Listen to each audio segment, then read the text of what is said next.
ಕೆಲವರು ಸಂಘಟನೆಗಳ ಹೆಸರಲ್ಲಿ ರೋಲ್ ಕಾಲ್ ಮಾಡಿದ್ರೆ ಇನ್ನ ಕೆಲವರು ರೌಡಿಸಂ ಮಾಡ್ತಿದ್ದಾರೆ. ಇದೀಗ ಸಂಘಟನೆಯೊಂದರ ಕಾರ್ಯಕರ್ತರು ಎಲ್ಲ ಲಿಮಿಟ್ಸ್ ಕ್ರಾಸ್ ಮಾಡಿದ್ದಾರೆ. ಕುಡಿದ ಮತ್ತಿನಲ್ಲಿದ್ದ ಸಂಘಟನೆಯ ಕಾರ್ಯಕರ್ತರು ಪೊಲೀಸ್ ಮೇಲೆಯೇ ಕಾರು ಹತ್ತಿಸಲು ಯತ್ನಿಸಿದ್ದಾರೆ. ನಮ್ಮ ಜೀವ ರಕ್ಷಣೆ ಮಾಡೋ ಕಾಕಿಗೆ ರಕ್ಷಣೆ ಇಲ್ವಾ ಅನ್ನೋ ಸವಾಲು ಎದ್ದಿದೆ.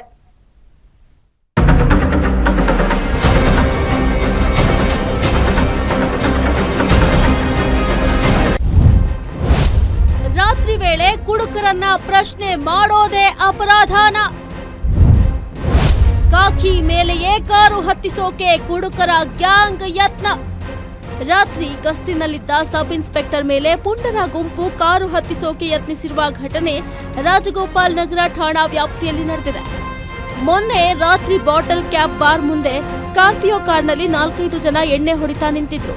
ಈ ವೇಳೆ ನೈಟ್ ರೌಂಡ್ಸ್ ನಲ್ಲಿದ್ದ ಖಡಕ್ ಸಬ್ ಇನ್ಸ್ಪೆಕ್ಟರ್ ಮುರಳಿ ಬಾರ್ ಬಳಿ ಬಂದಿದ್ದಾರೆ. ಬಾರ್ ಕ್ಲೋಸ್ ಆಗಿದ್ರು ಕೂಡ ಫುಲ್ ಟಿಂಟಿರೋ ಸ್ಕಾರ್ಪಿಯೋ ಕಾರ್ನಲ್ಲಿ ಯಾರಿದ್ದಾರೆ ಅಂತ ನೋಡೋಕೆ ಮುಂದಾಗಿದ್ದಾರೆ. ಈ ವೇಳೆ ಏಕಾಏಕಿ ಎಣ್ಣೆ ಬಾಟಲಿ ಸಮೇತ ಕಾರ್ ಹತ್ತಿ ರಿವರ್ಸ್ ತೆಗೆದಿದ್ದಾರೆ. ಪಿಎಸ್ಐ ಕಾರ್ ನಿಲ್ಲಿಸುವಂತೆ ಡೋರ್ನ ಬಡಿದ್ರು. ಏಕಾಏಕಿ ಕಾರನ್ನ ವೇಗವಾಗಿ ತಿರುಗಿಸಿಕೊಂಡು ಪರಾರಿಯಾಗಿದ್ದಾರೆ.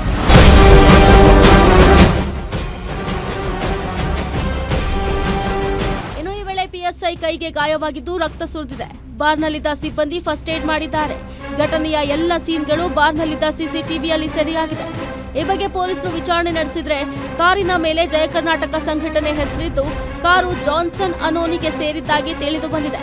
ಇದಾದ ಬಳಿಕ ಕಾರಿನ ಸಮೇತ ಠಾಣೆ ಹತ್ರ ಬಂದು ಆವಾಜ್ ಹಾಕಿದ್ದಾರೆ. ನೀನು ಯಾರು ನನ್ನ ಕಾರನ್ನ ಟಚ್ ಮಾಡೋದಕ್ಕೆ? ನಾನ್ ಯಾರು ಅಂತ ಗೊತ್ತಾ ಅಂತ ಕಿರುಚಾಡಿದ್ದಾರೆ. ಸದ್ಯ ಈ ವಿಚಾರ ಹಿರಿಯ ಅಧಿಕಾರಿಗಳ ಗಮನಕ್ಕೆ ಬಂದಿದ್ದು ಪಿಎಸ್ಐ ಮೇಲೆಯೇ ಕಾರು ಹತ್ತಿಸೋಕೆ ಮುಂದಾಗಿರುವವರಿಗೆ ತಕ್ಕ ಪಾಠ ಕಲಿಸಲು ಮುಂದಾಗಿದ್ದಾರೆ.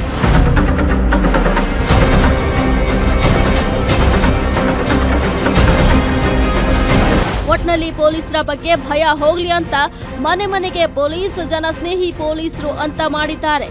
ಇಲ್ಲಿ ನೋಡಿದ್ರೆ ಪೊಲೀಸ್ ಠಾಣೆಗೆ ಪುಂಡರು ಹೋಗಿ ಪೊಲೀಸರಿಗೆ ಆವಾಜ್ ಹಾಕಿದ್ದು ಸಾಮಾನ್ಯ ಜನರ ಗತಿ ಏನು ಅನ್ನೋ ಪ್ರಶ್ನೆ ಉದ್ಭವವಾಗಿದೆ. Ajay Gowda, crime bureau, guarantee news.